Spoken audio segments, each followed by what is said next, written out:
सभी को राम राम, सभी को नमस्कार। आपके अपने YouTube channel Rajasthan GK study के एनालिस्ट पर आपका स्वागत और हार्दिक अभिनंदन है।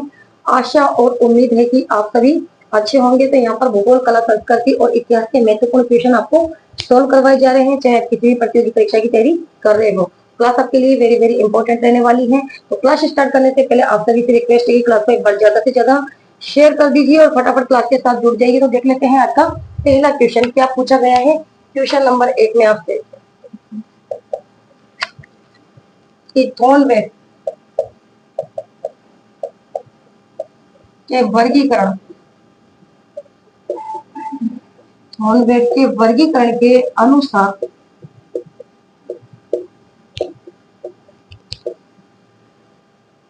निम्न में से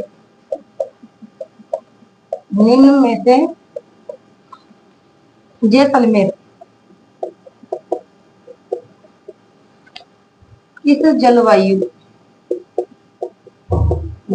किस जलवायु वर्ग में अवस्थित है।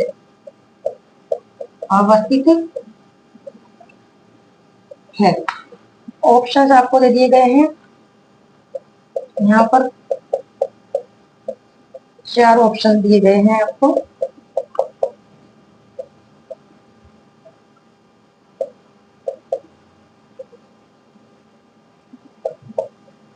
बताइए क्या करने वाले हो। क्वेश्चन नंबर 1 कि थॉर्नवेट के वर्गीकरण के अनुसार निम्न में से जैसलमेर किस जलवायु वर्ग में अवस्थित है। बताइए जैसलमेर। थॉर्नवेट के वर्गीकरण के अनुसार राजस्थान की जलवायु को कितने भागों में बांटा गया है? 4 भागों में। और थॉर्नवेट ने जलवायु जो वर्गीकरण है उसका आधार बताया है वर्षा को, वाष्पीकरण को और तापमान को। ठीक है। थॉर्नवेट के वर्गीकरण के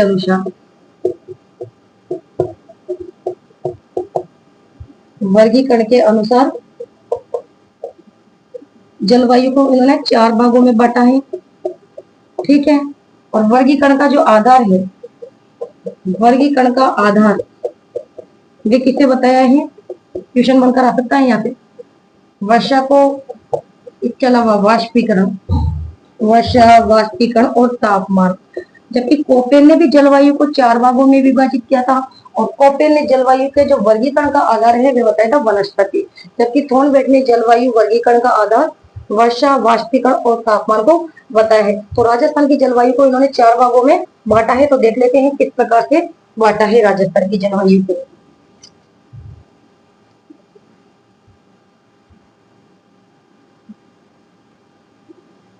एक तो बांटा है इन्होंने शुष्क मरुस्थलीय प्रदेश पहले नंबर पर। ठीक है। शुष्क मरुस्थलीय प्रदेश। इसके अलावा बांटा है इन्होंने अर्धशुष्क जलवायु प्रदेश, इस प्रकार से। ठीक है। इसके अलावा बांटा है इन्होंने उष्ण आर्द्र एवं अर्धशुष्क जलवायु प्रदेश तीसरे नंबर पर। ये दूसरे नंबर पर और ये तीसरे नंबर पर। इस प्रकार से बांटा गया है इसको। ठीक है। इस प्रकार से। इसके अलावा बांटा गया है चौथे नंबर पर अति आर्द्र जलवायु। इस प्रकार से राजस्थान की जलवायु को 4 भागों में इनके द्वारा बांटा गया है। और उसके लिए किस प्रकार से कोड का यूज किया गया है? इस प्रकार से।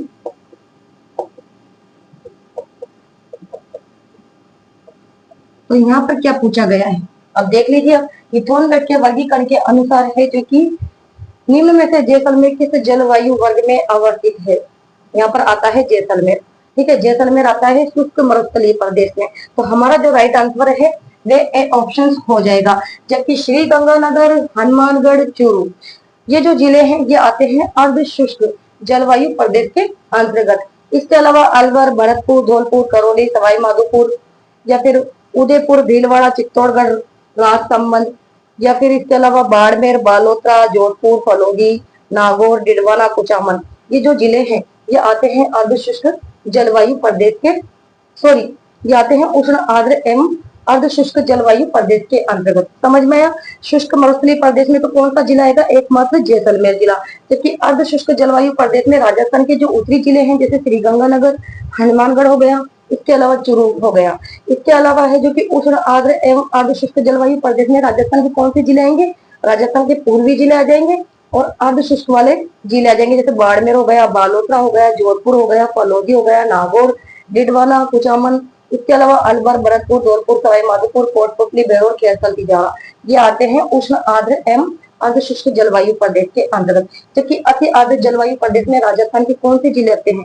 दक्षिणी जिले और दक्षिणी पूर्वी जिले आते हैं। कौन कौन से? जैसे कोटा हो गया, बारा हो गया, झालावाड़ हो गया, या फिर डूंगरपुर, बांसवाड़ा, प्रतापगढ़ और सलूंबा। ठीक है, यहाँ पर अगर क्वेश्चन बनाकर दे दिया जाए आपको, डूंगरपुर और बांसवाड़ा किस जलवायु प्रदेश के अंतर्गत आते हैं थॉर्नवेट के वर्गीकरण के अनुसार, तो आपको ध्यान में रखना है अति आर्द्र जलवायु प्रदेश में। या फिर अलवर और भरतपुर जो प्रदेश हैं, जो जिले हैं, ये थॉर्नवेट के वर्गीकरण के अनुसार कौन सी जलवायु प्रदेश के अंतर्गत आते हैं, तो आपको ध्यान में रखना है उष्ण आर्द्र और अर्ध शुष्क जलवायु प्रदेश के लिए। और इसके लिए इस प्रकार के कोड का यूज किया गया है। ठीक है, तो यहाँ पर तो हमारा जो राइट आंसर है वे ए ऑप्शन हो जाएगा। नेक्स्ट क्वेश्चन देख लेते हैं। समझ में आ गया ना question? Very very most important question है, एग्जाम में पूछा जा सकता है ये क्वेश्चन, कई बार पूछा भी गया है, आ भी सकता है। नेक्स्ट क्वेश्चन देख लेते हैं। क्वेश्चन नंबर 2 क्या पूछा है कि राजस्थान की निम्न झीलों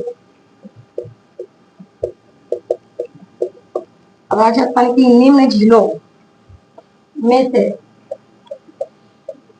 कौन सी झील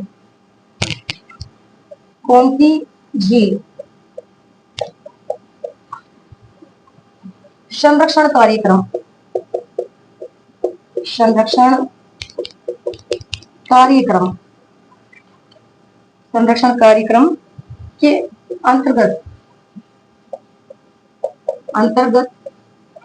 नहीं आती है। यहाँ पर आपको झीलों के नाम दे दिए गए हैं। अब देख लीजिए, 4 ऑप्शन है आपके पास। क्या क्या दिया गया है ऑप्शन में? पिछोला, बी ऑप्शन में आपको दिया गया है कोलायत, सी ऑप्शन में आपको दिया गया है आना सागर, और डी ऑप्शन में यहाँ दिया गया है क्या आपको? फतेह सागर। बताइए क्या करने वाले हैं? क्वेश्चन नंबर 2 का राइट आंसर फटाफट दीजिए कि राजस्थान की निम्न झीलों में से कौन सी झील संरक्षण कार्यक्रम के अंतर्गत है जो कि नहीं आती है। केंद्रीय झील संरक्षण योजना में राजस्थान की कितनी झीलों को शामिल किया गया है? 6 झीलों को शामिल किया गया है। तो देख लेते हैं। केंद्रीय झील संरक्षण जो योजना है, इसमें केंद्र सरकार का कितना प्रतिशत है? तो इसमें है केंद्र सरकार का 50%। ठीक है, और राज्य सरकार का भी इसमें 50% हिस्सा है। ठीक है, तो केंद्रीय झील जो संरक्षण है, इसमें राजस्थान की कितनी झीलों को शामिल किया गया है? राजस्थान की 6 झीलें। राजस्थान की कितनी झीलें शामिल की गई है? 6 झीलें। कौन कौन सी झीलों को शामिल किया गया है? तो एक तो किया गया है पुष्कर झील, दूसरे नंबर पर है आना सागर झील जो कि अजमेर में है। पुष्कर झील भी अजमेर में है। इसके अलावा फतेह सागर या फिर पिछोला झील या फिर मानसागर झील या फिर नक्की झील, ये 6 झीलें हैं जिन्हें केंद्रीय झील संरक्षण के अंतर्गत है जो कि शामिल किया गया है। तो बची कौन सी? कोलाई झील को है जो कि केंद्रीय झील संरक्षण में है जो कि शामिल नहीं किया गया है। 6 झीलों को शामिल किया गया है। कौन कौन सी? पुष्कर झील, आना सागर झील, फतेह सागर झील, पिछोला झील, इसके अलावा मानसागर और नक्की झील। इन 6 झीलों को केंद्रीय झील संरक्षण में शामिल किया गया है और इसमें केंद्र सरकार का 50% और राज्य सरकार का भी 50% हिस्सा है। तो यहाँ राइट आंसर हमारा बी ऑप्शन हो जाएगा। नेक्स्ट क्वेश्चन देख लेते हैं। क्वेश्चन नंबर देख लेते हैं 3 क्या पूछा गया है। क्वेश्चन नंबर 3 में आपसे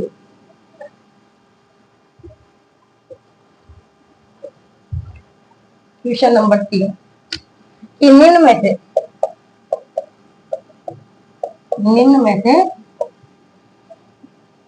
काला हिरण, काला हिरण अभयारण्य है, काला हिरण अभयारण्य है। ऑप्शन आपको दे दिए गए हैं यहाँ पर, ताल छापर, ताल छापर। बी ऑप्शन में आपको दिया गया है Ranthambore, very very most important question. C option में आपको दिया गया है सज्जनगढ़, और डी ऑप्शन में आपको यहाँ दे दिया गया है क्या, कुंभलगढ़। बताइए भाई क्या करने वाले हो। क्वेश्चन नंबर 3 का राइट आंसर क्या करोगे कि निम्न में से काला हिरण अभयारण्य है कौन सा है जो काले हिरणों के लिए जाना जाता है, तो वो है ताल छापर अभयारण्य। कौन सा है, ताल छापर अभयारण्य। और ये जो ताल छापर अभयारण्य है ये कहाँ पर है, चूरू सुजानगढ़। कहाँ पर है, चूरू सुजानगढ़ के अंदर है। इसके अलावा जो ताल छापर अभयारण्य है इसकी जो स्थापना है ये कब की गई थी, तो स्थापना की गई थी 1973 में। और ये किसके लिए जाना जाता है, कृष्ण मृग यानी काले हिरणों के लिए। इसके अलावा यहाँ पर है जो कि मोठिया, मोठिया नाम की जो कि घास भी पाई जाती है। क्वेश्चन बनकर आ सकता है कि मोठिया नाम की जो घास है वे कौन से अभयारण्य में पाई जाती है, तो ताल छापर अभयारण्य। और कहाँ पर है, चूरू में है, जिसकी स्थापना 1971 में की गई थी। कृष्ण मृग के लिए जाना जाता है ये ताल छापर अभयारण्य।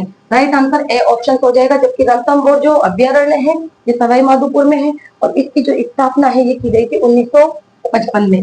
स्थापना कब की गई थी, 1955 में की गई थी। लेकिन उद्योग का जो दर्जा है, उद्योग का दर्जा, उद्योग का दर्जा इसे दिया गया था 1980 में। और किसके लिए जाना जाता है ये रणथंभौर, तो ये जाना जाता है बाघों के लिए। बाघों का जच्चा घर भी कहा जाता है रणथंभौर को। इसके अलावा त्रिनेत्र गणेश मंदिर के लिए या फिर जोगी मेल के लिए प्रसिद्ध है रणथंभौर राष्ट्रीय उद्यान।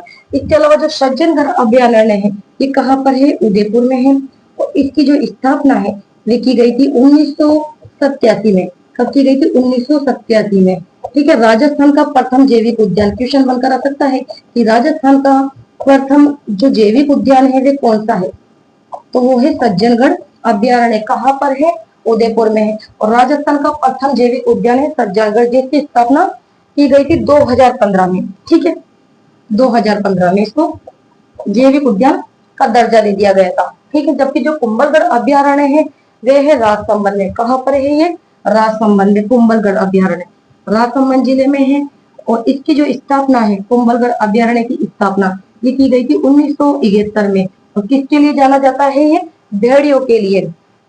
कुंभलगढ़ जो अभयारण्य है ये जाना जाता है भेड़ियों के लिए। भेड़ियों की प्रजनन स्थली है ये। क्वेश्चन बनकर आ सकता है कि भेड़ियों की प्रजनन स्थली किस अभयारण्य को कहा जाता है, तो कुंभलगढ़ अभयारण्य को। ठीक है, कहाँ पर है, राजसमंद में है। और इसकी स्थापना हुई थी 1971 में। इसके अलावा यहाँ राइट आंसर हमारा हो जाएगा ए ऑप्शन। नेक्स्ट क्वेश्चन देख लेते हैं क्या पूछा गया है।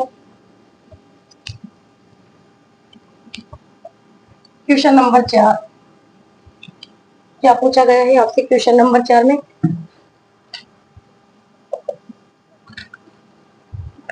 कि लाल लोमी मिट्टी, लाल लोमी मृदा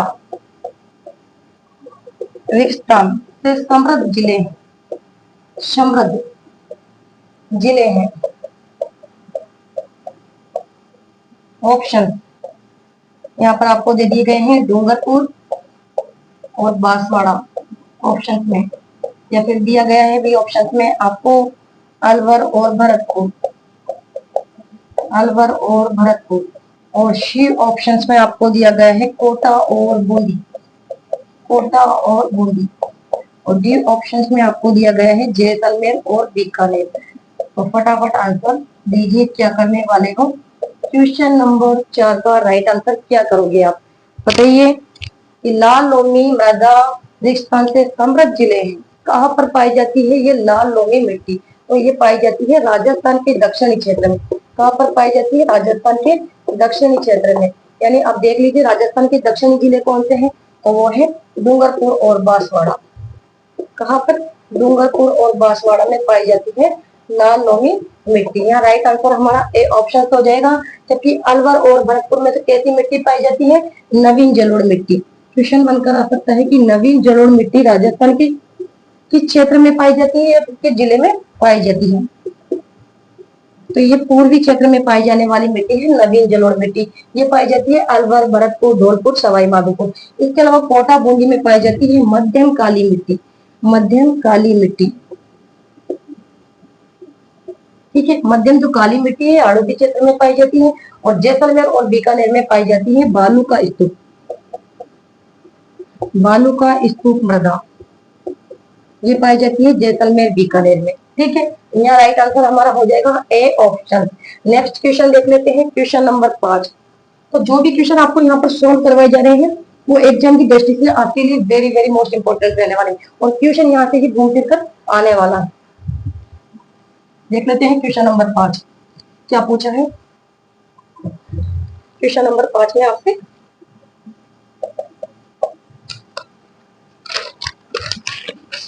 ये हाड़ौती बोली, हाड़ौती बोली राजस्थान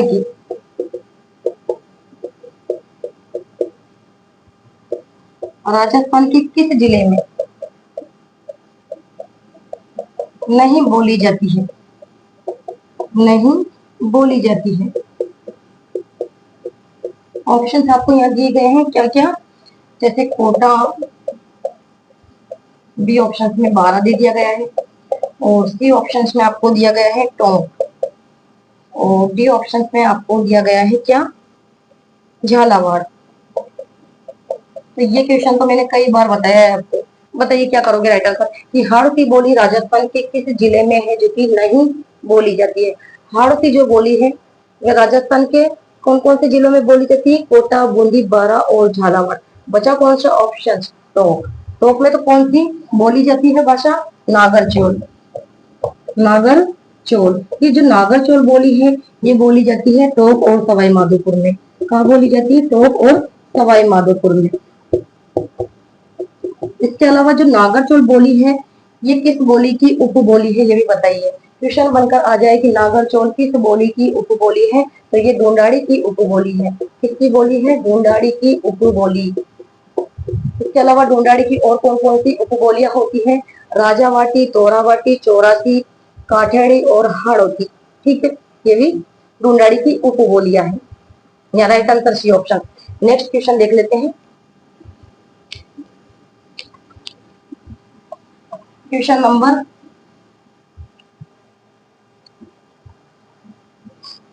6 क्या पूछा गया है कि राजस्थान में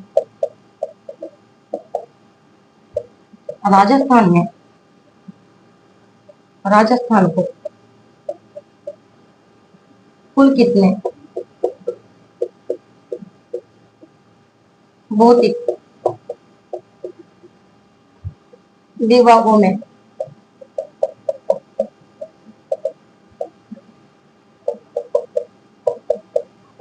बांट सकते हैं? ऑप्शंस 6, डी ऑप्शंस में 8, सी ऑप्शंस में आपको दिया गया है 5 और डी ऑप्शंस में आपको दिया गया है 4। बताइए क्या पूछा गया है कि राजस्थान को कुल कितने भौतिक विभागों में बांट सकते हैं? तो कितने भागों में बांट सकते हैं राजस्थान को? 4 भागों में। सामान्य रूप से 4 भौतिक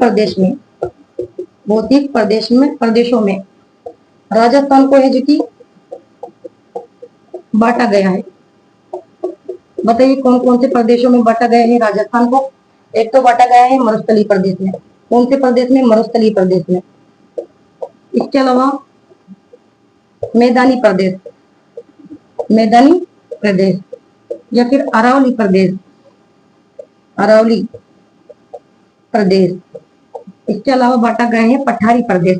तो 4 भौतिक प्रदेशों में राजस्थान को बांटा गया है, ठीक है। इस प्रकार से, जैसे कि इस प्रकार से राजस्थान को 4 भौतिक प्रदेशों में बांटा गया है। यहाँ पर मरुस्थलीय प्रदेश हो गया, इसके अलावा यहाँ मैदानी प्रदेश हो गया, और यहाँ पर हो गया अरावली प्रदेश। ये हो गया अरावली प्रदेश। इसके अलावा यहाँ हो गया पठारी प्रदेश। इस प्रकार से राजस्थान को 4 भौतिक प्रदेशों में बांट दिया गया है। जो मरुस्थलीय प्रदेश है इसका जो क्षेत्रफल है ये कितना प्रतिशत है? 61.11% क्षेत्रफल। और जनसंख्या यहाँ पर निवास करती है कितनी?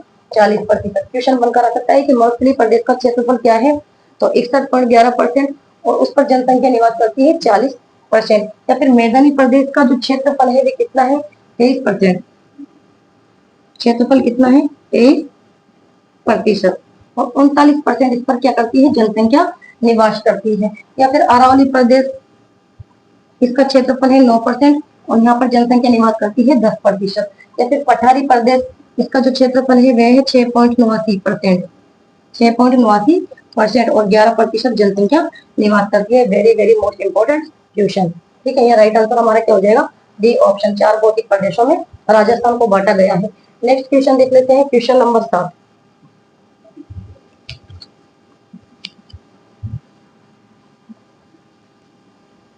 क्या पूछा गया है क्वेश्चन नंबर 7 में आपसे? देख लेते हैं कि राजस्थान के किस जिले को, राजस्थान के किस जिले को, राजस्थान के किस जिले को अन्न का कटोरा कहा जाता है? अन्न का कटोरा कहा जाता है। ऑप्शन: झालावाड़, अलवर, उदयपुर या फिर श्री गंगानगर। बताइए क्या करोगे? Very very most important question है। ठीक है, राजस्थान के किस जिले को अन्न का कटोरा कहा जाता है? सर्वाधिक अन्न उत्पादक जिले कौन से हैं? एक तो है श्री गंगानगर और दूसरे नंबर पर है हनुमानगढ़। तो अन्न का उत्पादक जो जिला है वे कहा जाता है, या फिर अन्न का जो कटोरा है वे कहा जाता है श्री गंगानगर को। श्री गंगानगर इसे कहा जाता है अन्न का कटोरा। अन्न का कटोरा या फिर कह दो धान का कटोरा। धान का कटोरा क्यों कहा जाता है? क्योंकि जो श्री गंगानगर जिला है ये सर्वाधिक अन्न उत्पादक जिला है। सर्वाधिक अन्न उत्पादक जिला है, इसलिए कहा जाता है इसे अन्न का कटोरा और धान का कटोरा। क्योंकि झालावाड़, झालावाड़ को कहा जाता है राजस्थान का नागपुर। क्या कहा जाता है? राजस्थान का नागपुर।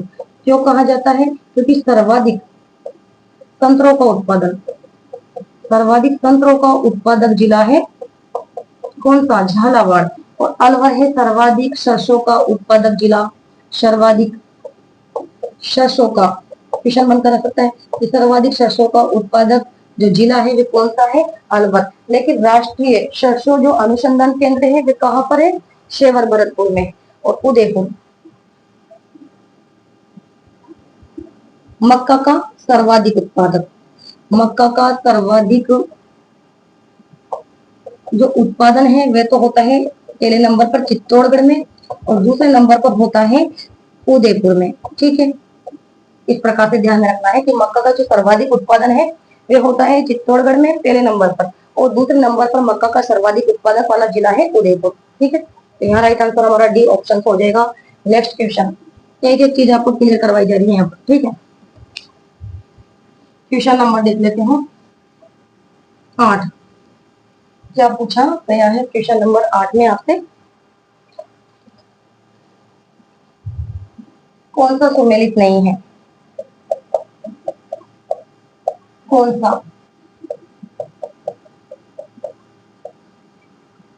कौन सा सुमेलित नहीं है? और यहाँ से जरूर क्वेश्चन बनकर आएंगे, आप देख लेना खुद। यहाँ पर आपको क्षेत्रों के नाम दे दिए गए हैं, वागड़, डूंगरपुर और बांसवाड़ा। एग्जाम में हर बार क्वेश्चन वहां से ही बार बार रिपीट होते हैं। थोड़ा सा पूछने का तरीका चेंज कर दिया जाता है या फिर ऑप्शंस में परिवर्तन कर दिया जाता है, लेकिन क्वेश्चन यहाँ से ही घूमते तक आते हैं। बी ऑप्शंस में आपको दिया गया है मेवाड़, अलवर, भरतपुर। सी ऑप्शन में आपको दिया गया है भोमट, प्रतापगढ़, चित्तौड़गढ़।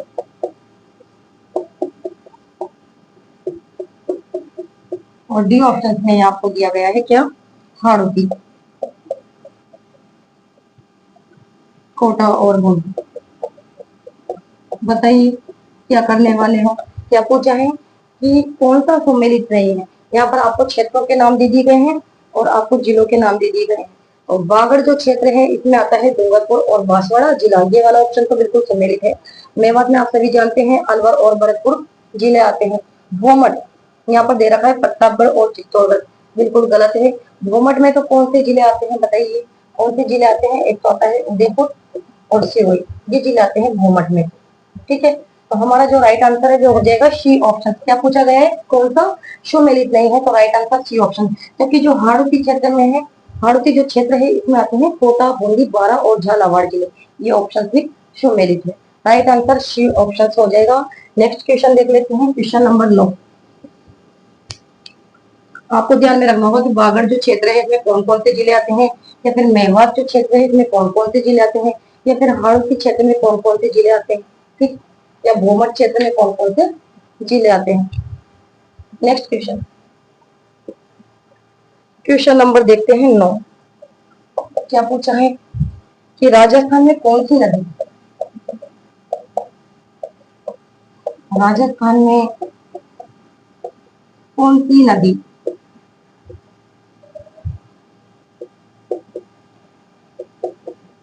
बंगाल की खाड़ी, बंगाल की खाड़ी, पापुआ, पापुआ तंत्र से संबंधित नहीं है। शानदार क्वेश्चन। ऑप्शंस आपको दिए गए हैं बनास, बी ऑप्शंस में आपको दिया गया है चंबल, और सी ऑप्शंस में आपको दिया गया है बाणगंगा, और डी ऑप्शंस में आपको दिया गया है लूणी। बताइए क्या करोगे। क्या पूछा है कि राजस्थान में कौन सी नदी बंगाल की खाड़ी अफवाह तंत्र से संबंधित नहीं है। जो ये अफवाह तंत्र है इसको कितने भागों में बांटा गया है, 3 भागों में बांटा गया है।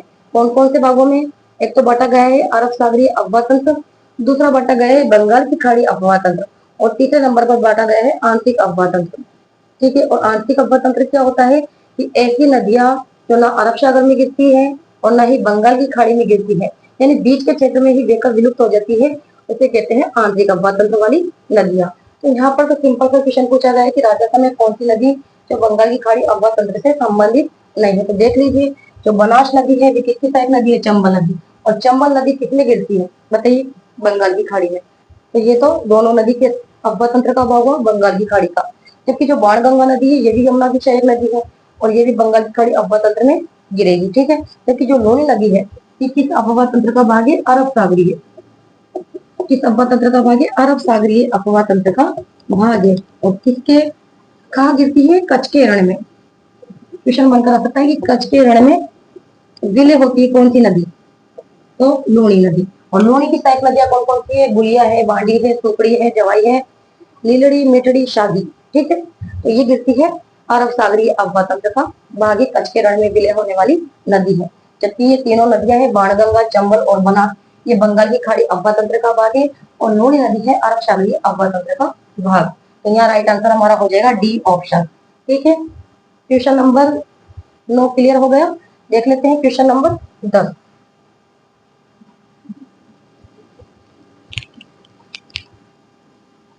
समझने की आवश्यकता है आपको, ठीक है, यहाँ रटने की आवश्यकता बिल्कुल भी नहीं है। क्वेश्चन नंबर देख लेते हैं 10 में क्या पूछा गया है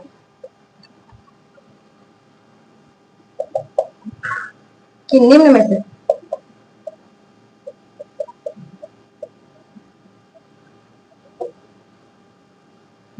कौन से वन केवल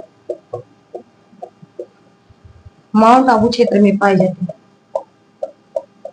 माउंट आबू क्षेत्र में पाए जाते हैं। ऑप्शन, उष्ण कटिबंधीय, उष्ण कटिबंधीय कांटेदार डी ऑप्शन में आपको दिया गया है पलाश। सी ऑप्शन में आपको दिया गया है उपोषण कटिबंधीय पर्वतीय। डी ऑप्शन में आपको दिया गया है क्या, महुआ। बताइए क्या करने वाले हो। क्वेश्चन नंबर 10 का राइट आंसर बताइए कि निम्न में से कौन से वन केवल माउंट आबू क्षेत्र में ही पाए जाते हैं। तो कौन से वन पाए जाते हैं माउंट आबू क्षेत्र में, बताइए। उसमें जो कटिबंधीय कांटेदार वन है ये तो पाए जाएंगे पश्चिमी राजस्थान में। कहाँ पाए जाएंगे, पश्चिमी राजस्थान में। जबकि जो पलाश वन है ये पाए जाते हैं सर्वाधिक राजसमंद में। कहाँ पाए जाते हैं, सर्वाधिक राजसमंद जिले में। क्वेश्चन बनकर आ सकता है कि जो पलाश के वन है सर्वाधिक कौन से जिले में पाए जाते हैं, तो राजसमंद में। और जो उपोषण कटिबंधीय पर्वतीय वन है ये पाए जाते हैं माउंट आबू में। माउंट आबू सिरोही में पाए जाते हैं उपोषण कटिबंधीय पर्वतीय वन। यहाँ राइट आंसर हमारा सी ऑप्शन हो जाएगा। और महुआ इसके जो सर्वाधिक वन है, महुआ जो सर्वाधिक वन है ये पाए जाते हैं डूंगरपुर जिले में। ठीक है। और आदिवासियों के द्वारा शराब बनाने के लिए इसका विशेष रूप से प्रयोग किया जाता है। ठीक है। महुआ का आदिवासियों का कल्प वृक्ष कहा जाता है इसे। ठीक है। आदिवासियों का कल्प वृक्ष क्वेश्चन बनकर आ सकता है। आदिवासियों का कल्प वृक्ष कहा जाता है तो महुआ को। या फिर आदिवासियों का हरा सोना किसे कहा जाता है, तो बांस को। दोनों में काफी अंतर है। नेक्स्ट क्वेश्चन देख लेते हैं। Question number 11।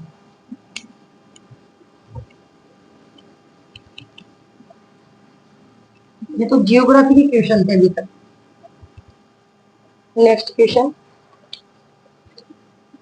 अब आ गए कला संस्कृति के क्वेश्चन। पूछा गया है कि चणका, आंवला, लंगर, लंगर अधिक स्थान के आभूषण है, आभूषण है।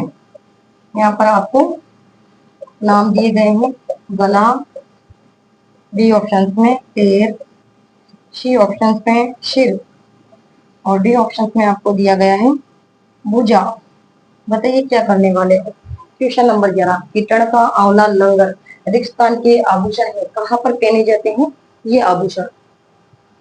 टणका, आंवला, लंगर कहाँ पर पहने जाने वाले आभूषण है, पैर पर पहने जाने वाले आभूषण है। इसके अलावा पैर पर और कौन कौन से आभूषण पहने जाते हैं, पायल या फिर पायजेब हो गई, या फिर रमझोल हो गया, रमझोल या फिर नेवरी।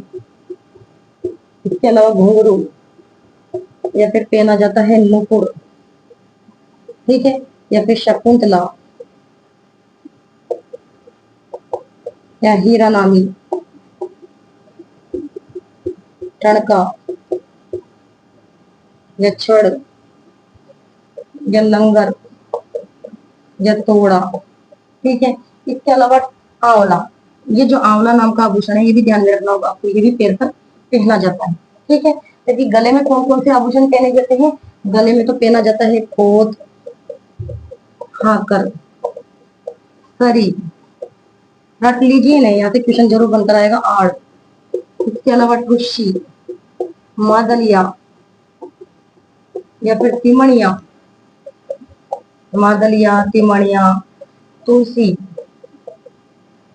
कंठी, कंठेश्वरी,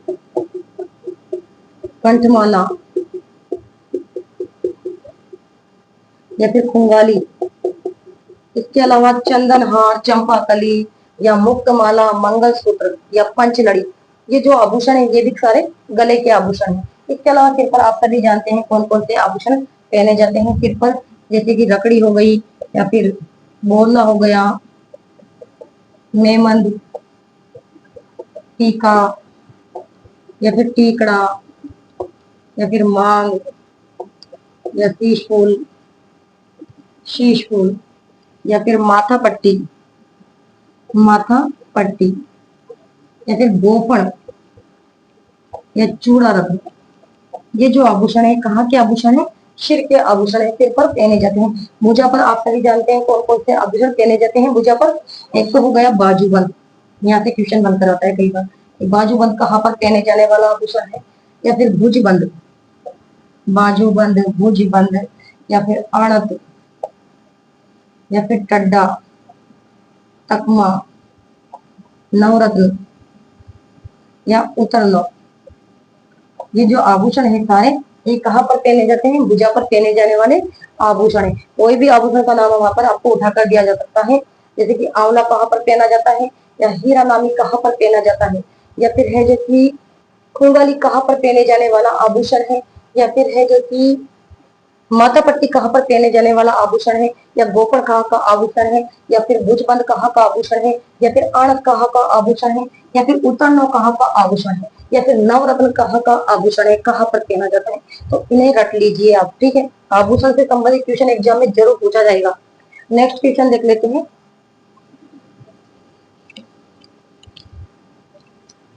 ये चीजें हैं जो रटने की है, ठीक है, इन्हें रट लीजिए आप। क्वेश्चन नंबर देख लेते हैं 12। पूछा गया है कि महेश, क्या पूछा गया है कि महेश चंद्र और मालचंद्र का संबंध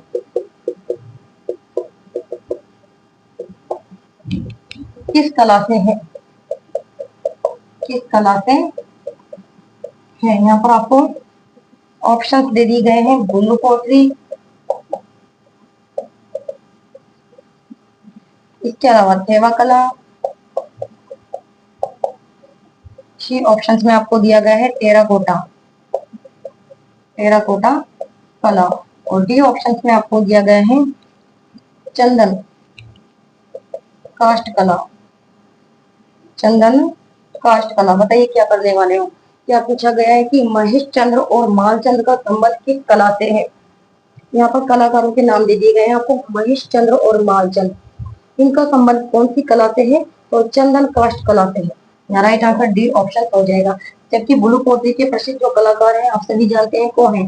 कृपाल सिंह शेखावत, कृपाल सिंह शेखावत,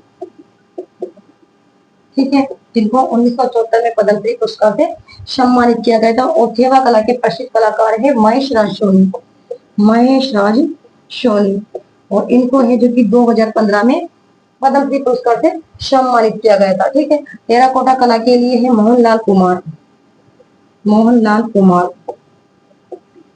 ठीक है। ये फिर पूछा जा सकता है, नाम भी दिया जा सकता है आपको कलाकारों का कि मोहनलाल कुमार का संबंध कौन सी कला से है? तो टेराकोटा कला से है।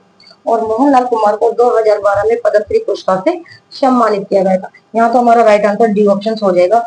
नेक्स्ट देख लेते हैं क्वेश्चन नंबर 13। क्या पूछा गया है क्वेश्चन नंबर 13 में आपसे कि बालकों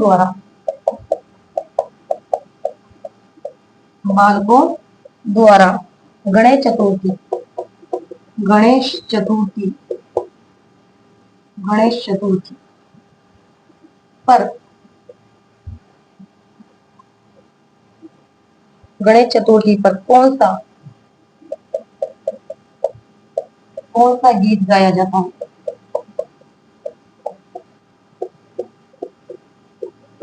ऑप्शन यहाँ पर आपको दिए गए हैं क्या क्या? सुवटिया, सुवटिया। बी ऑप्शन में आपको दिया गया है मोरिया, मोरिया। और सी ऑप्शन में आपको दिया गया है हिचकी, हिचकी गीत। और डी ऑप्शन में आपको दिया गया है चौक, चौक ब्याणनी, चौक ब्याणनी। बताइए कौन सा गीत गाया जाता है बालकों द्वारा गणेश चतुर्थी के अवसर पर? कौन सा गीत गाया जाता है? ये गणेश जो चतुर्थी है, गणेश चतुर्थी का जो त्योहार है कौन सी तिथि को मनाया जाता है? तो ये मनाया जाता है, आपको ध्यान में रखना है, भाद्रपद शुक्ल चतुर्थी को। क्वेश्चन बनकर आ सकता है गणेश चतुर्थी का जो त्योहार है निम्न में से कौन सी तिथि को मनाया जाता है? तो ये मनाया जाता है भाद्रपद शुक्ल चतुर्थी को। और इसी अवसर पर है जो बालकों के द्वारा कौन से गीत गाए जाते हैं? चौक ब्याणनी ये गीत गाए जाते हैं। जबकि जो सुवटिया गीत है ये भील स्त्री द्वारा गाया जाता है, भील स्त्री द्वारा गाया जाने वाला गीत है, आप सभी जानते हैं सुवटिया गीत। और जो मोरिया गीत है ये गाया जाता है बालिकाओं द्वारा, बालिकाओं द्वारा। और कौन सी बालिकाओं के द्वारा गाया जाता है?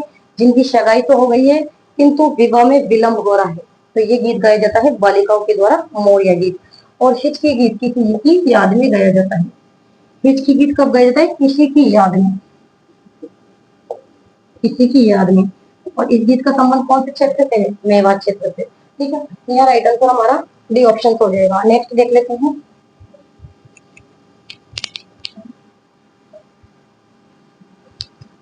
क्वेश्चन नंबर 14 असम्मिलित है। क्या दिया गया है? असम्मिलित है।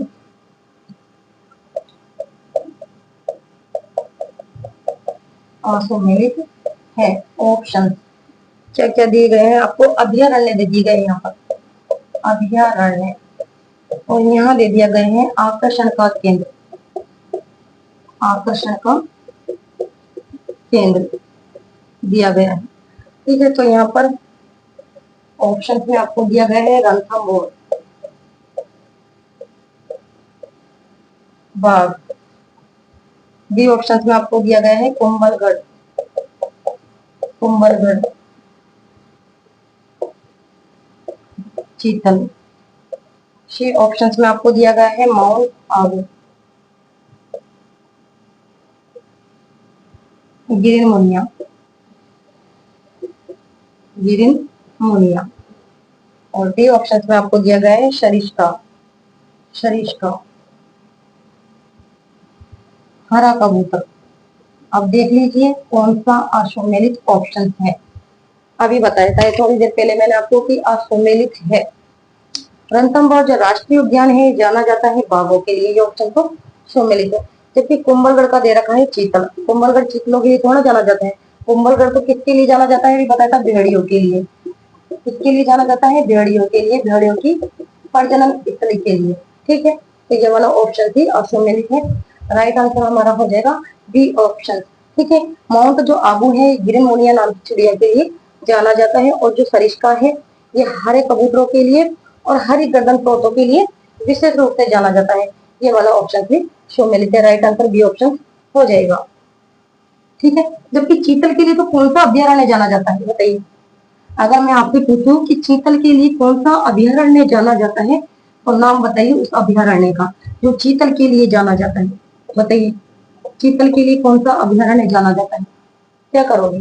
सीता माता। कहाँ पर है सीता माता अभ्यारण्य? तो ये है प्रतापगढ़ में।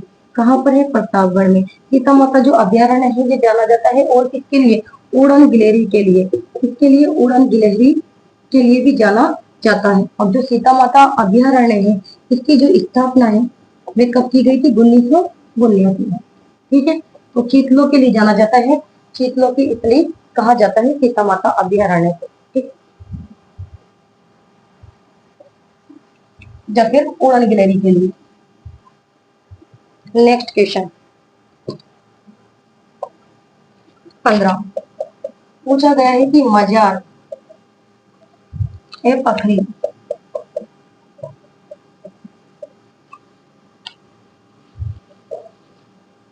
मजार ए पखरी स्थल किस नदी के किनारे,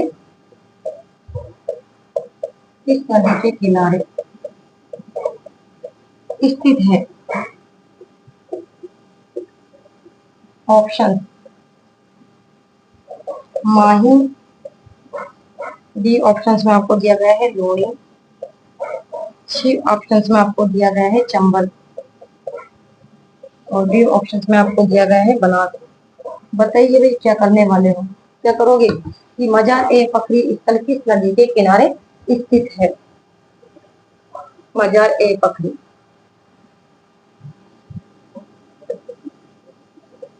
संत फखरुद्दीन, संत सैयद फखरुद्दीन, संत सैयद फखरुद्दीन की दरगाह कहाँ पर है? गलियाकोट डूंगरपुर। कहाँ पर है? गलियाकोट डूंगरपुर में। ठीक है, और इसी स्थल को क्या जाना जाता है? इसी स्थल को, इसी स्थल को क्या कहा जाता है? मजार ए पखरी, मजार ए पखरी के नाम से जाना जाता है, ठीक है। या फिर दाऊदी बोहरा संप्रदाय की पीठ भी यहाँ पर ही स्थित है। तो कौन सी नदी के किनारे स्थित है ये? तो ये है माही नदी के किनारे स्थित। कौन सी नदी? माही नदी। यहाँ राइट आंसर हमारा हो जाएगा ए ऑप्शन। समझ में आया? क्वेश्चन बनकर आ सकता है कि संत शेख फखरुद्दीन की दरगाह है कहाँ पर? गलियाकोट डूंगरपुर में। कौन सी नदी के किनारे? तो माही नदी के किनारे। या फिर ये इसमें भी पूछा जा सकता है कि मजार ए फकरी कहाँ पर है, कौन सी नदी के किनारे है? तो ये है डूंगरपुर जिले में। और कौन सी नदी के किनारे? माही नदी के किनारे। तो क्वेश्चन को तो वो कैसे भी घुमाकर पूछ सकता है, ठीक है। राइट आंसर ए ऑप्शन हो जाएगा।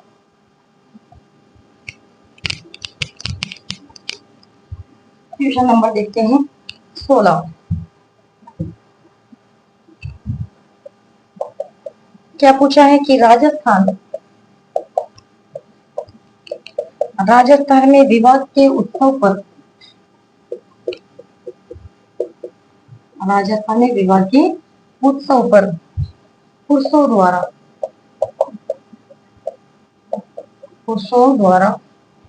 पगड़ी पहनी जाती है। ऑप्शन आपको यहाँ दे दिए गए हैं। क्या क्या? मोटड़े। बी ऑप्शन में आपको दिया गया है मदिर। और सी ऑप्शन में आपको दिया गया है लहरिया। और डी ऑप्शन में आपको दिया गया है फूल पत्तों की पगड़ी। बताइए क्या करने वाले हो? क्वेश्चन नंबर 16 का राइट आंसर कि राजस्थान में विवाह के उत्सव पर पुरुषों द्वारा पगड़ी पहनी जाती है। कौन सी पगड़ी पहनी जाती है? कई बार बता चुकी हूँ मैं क्वेश्चन को कि विवाह के उत्सव पर कौन सी पगड़ी पहनी जाती है? मोटड़े की पगड़ी, ठीक है। ये विवाह उत्सव पर पहनी जाने वाली पगड़ी है, विवाह उत्सव पर। जबकि मदिर की पगड़ी पहनी जाती है दशहरे पर। इस प्रकार से ध्यान में रख सकते हो। यहाँ पर द आ रहा है और यहाँ भी द आ रहा है। तो मदिर की पगड़ी पहनी जाती है दशहरे पर और मोटड़े की पगड़ी पहनी जाती है विवाह के उत्सव पर। जबकि जो लहरिया की पगड़ी है ये पहनी जाती है तीज पर। कब पहनी जाती है? तीज पर। और फूल पत्तों की पगड़ी पहनी जाती है होली पर। या फिर क्वेश्चन बनकर आ सकता है केसरिया रंग की पगड़ी कब पहनी जाती है? केसरिया रंग की पगड़ी युद्ध के अवसर पर, या फिर शोक के अवसर पर कौन सी पगड़ी पहनी जाती है? सफेद रंग की पगड़ी पहनी जाती है, ठीक है। Very very most important question. Right answer A option हो जाएगा। नेक्स्ट क्वेश्चन देख लेते हैं।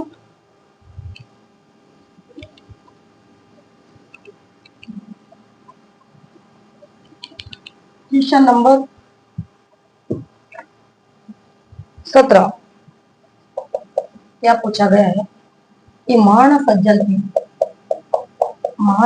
सज्जन थे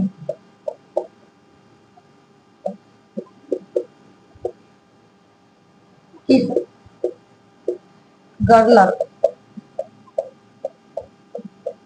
जनरल ने grand commander of the star of India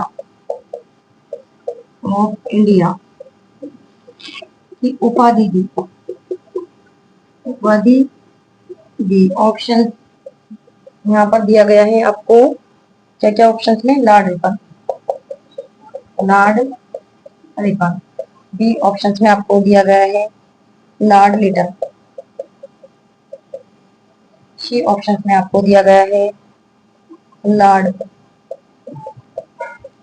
Cornwallis. और डी ऑप्शन में आपको दिया गया है Lord Hasting.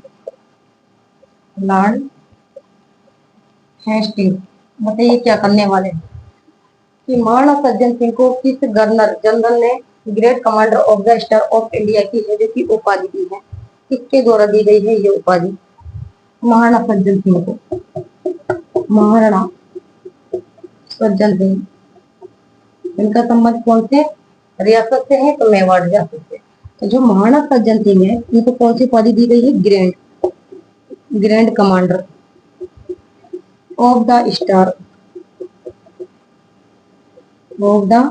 Star of India, ठीक है। और ये जो उपाधि है ये किसके द्वारा दी गई है? तो ये दी गई है लॉर्ड रिपन के द्वारा, ठीक है। लॉर्ड रिपन के द्वारा। ठीक है। या फिर महाराणा जो सज्जन सिंह है, इनके द्वारा देश हितैषणी सभा की स्थापना भी की गई थी। क्वेश्चन यहाँ से भी बनकर आया है कई बार कि देश हितैषणी जो सभा है इसकी स्थापना किसके द्वारा की गई, तो महाराणा सज्जन सिंह के द्वारा। तो स्थापना कब की गई थी, 2 जुलाई 1877 को, ठीक है। या फिर महा इंद्रराज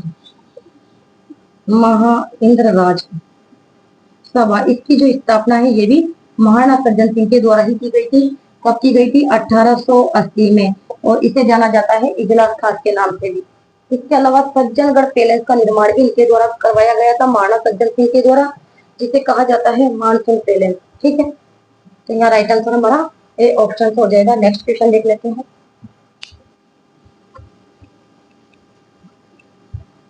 क्वेश्चन बनकर आ सकता है कि मानसून पैलेस के नाम से जाना जाता है सज्जनगढ़ पैलेस, ठीक है।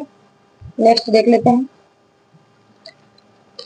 क्वेश्चन नंबर 18 क्या पूछा है कि राजस्थान के एकीकरण के समय, राजस्थान के एकीकरण के समय उदयपुर के शासक थे, उदयपुर के शासक थे मानसिंह।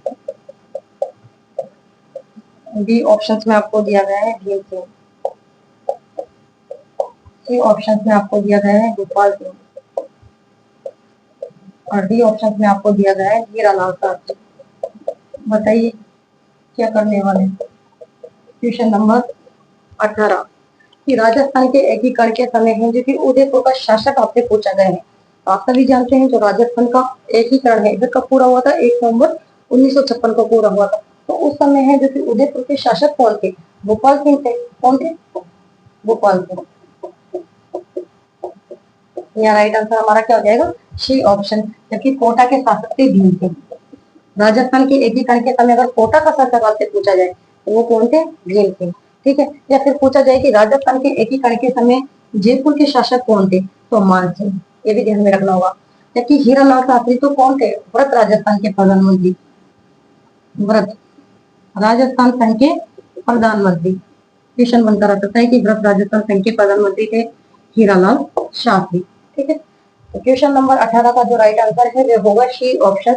नेक्स्ट क्वेश्चन देख लेते हैं। क्वेश्चन नंबर 19 क्या पूछा गया कि गणेश्वर सभ्यता, गणेश्वर सभ्यता इस नदी के किनारे स्थित है।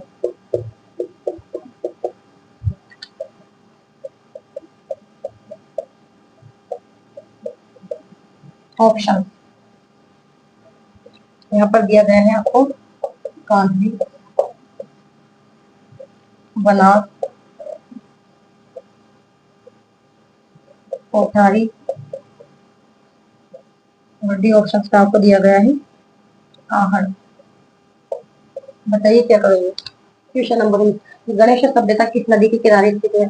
और सभी जानते हैं गणेश सभ्यता कौन से जिले में है, गणेश सभ्यता, पहले तो ये ध्यान में रखना होगा। तो गणेश सभ्यता ये कौन से जिले में है, तो ये है सीकर में।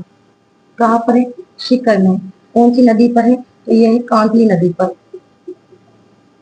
कौन सी नदी पर है, कांतली नदी पर। या फिर गणेश सभ्यता की खोज किसके द्वारा की गई थी, तो गणेश सभ्यता की जो खोज है की गई थी 1972 में। किसके द्वारा, रतन चंद्र अग्रवाल के द्वारा। और जो गणेश सभ्यता है ये कैसी सभ्यता है, कैसी सभ्यता है, ताम्रयुगीन, ताम्रयुगीन सभ्यता, या फिर इसे कहा जाता है ताम्रयुगीन सभ्यता की जननी। क्वेश्चन बनकर आ सकता है कि ताम्रयुगीन सभ्यता की जननी कहा जाता है, सभ्यता की जननी तो गणेश सभ्यता को। या फिर पुरातत्व का पुष्कर कहा जाता है, पुरातत्व का पुष्कर कहा जाता है तो गणेश सभ्यता को कहा जाता है। या राइट आंसर हमारा ए ऑप्शन हो जाएगा, ठीक है। यहाँ से क्वेश्चन बनकर आ सकते हैं जो आपको थ्योरी लिखवाई जा रही है। गणेश सभ्यता की खोज कब की गई थी, किसके द्वारा की गई थी, या फिर किस प्रकार की सभ्यता है गणेश सभ्यता। या फिर मछली पकड़ने का कांटा कहाँ से प्राप्त किया गया है, तो ये गणेश सभ्यता से प्राप्त किया गया है, ठीक है। कैसी सभ्यता है ये? माशारी सभ्यता भी है इसके अलावा। लास्ट क्वेश्चन देख लेते हैं, क्वेश्चन नंबर 20।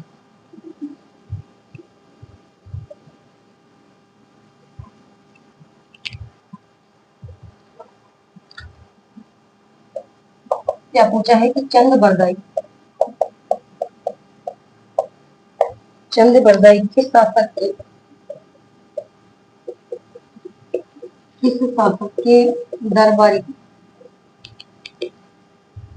शासक के दरबारी कवि थे? ऑप्शन दिए गए हैं यहाँ पर आपको।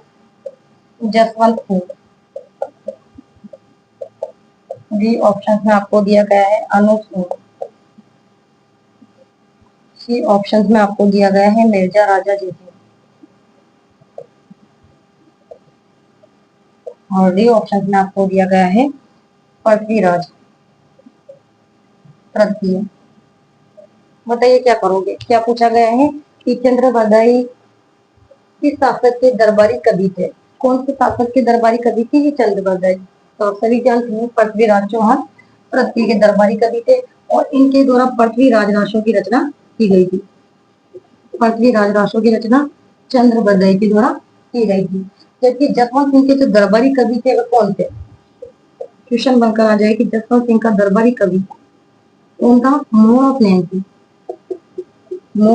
थी। तो इन्हें कहा जाता है राजस्थान का अबुल फजल, और इनके द्वारा है जो कि नैनसिरी ख्यात, एक तो रचना की गई है नैनसिरी ख्यात, और दूसरी रचना की गई है मारवाड़ रा परगनारी विगत।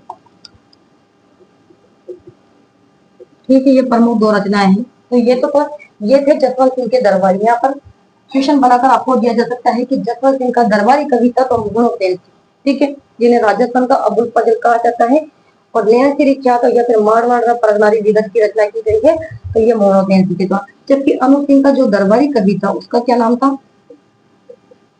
भावभट्ट। क्या नाम था? भावभट्ट। और भावभट्ट के द्वारा कौन से रचना लिखी गई थी? तो अनूप संगीत विलास।